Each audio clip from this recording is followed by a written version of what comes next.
Alright everyone, well as you can tell I am not in Yorkshire. I'll leave you to guess where I might be. That's not the reason for this video though, to show off about my current location. The reason I'm doing this video is because I thought it was an easier way of getting this message across than actually writing about it, which seems a bit long-winded. So every year I get folks asking me, probably around now, if they can up their training, right? So typically it's, oh, I'm doing 10 hours a week, can I push it up to 11 or 12?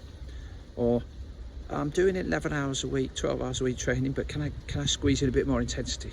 Right now, there's nothing wrong with these questions, and it's perfectly acceptable for athletes to be asking you, particularly if you're a coach, to up the volume or the intensity, because commonly that's what people think is going to improve their fitness. Do more or go harder. Sometimes they do more and go harder as well, but that usually ends up in a disaster.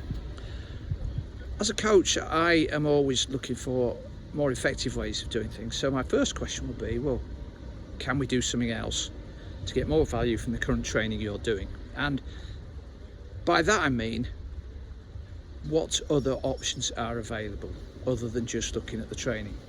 So for example, I think that there are 4 main options, right? You can explore whether you can get more sleep.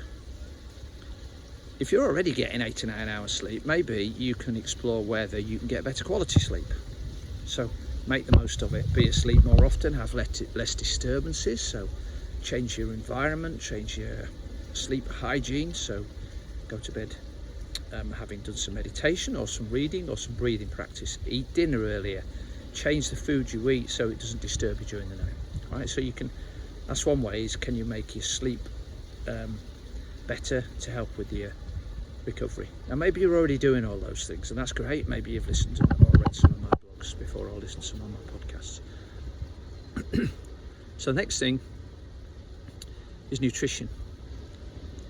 Is there something that we can do with nutrition that's going to improve what training you're doing?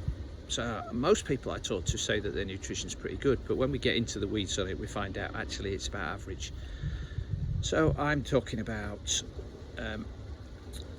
making sure you've got enough energy to be able to recover from your sessions, let your body perform its natural functional tasks, such as restoring itself, making sure there's enough energy for the brain to function effectively, and then for fueling you up for your next session.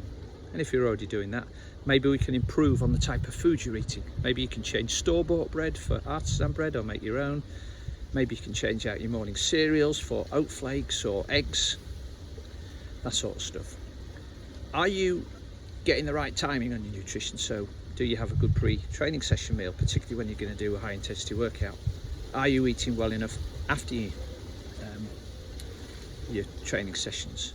Are you preparing well enough in advance, so when you need particular meals to fuel up for a long ride or a long run, you've got the right sort of food in your house? Okay, I do feel that there are a lot of athletes who are still doing pretty well, that can make massive gains just on the way in which they're eating the food, and sometimes on the type of food they're eating. After that, let's talk about recovery. Right, this isn't sleep and this isn't nutrition. Are you recovering well enough from your training sessions? Are you relaxing? Are you allowing your body to relax? If you've got a full-on job and you've got growing children and maybe you've got elderly parents, you've got a lot of stress in your life. That all comes into the fight or flight category. So are you balancing that out with rest and digest? Are you doing the meditation? Are you doing the breathing?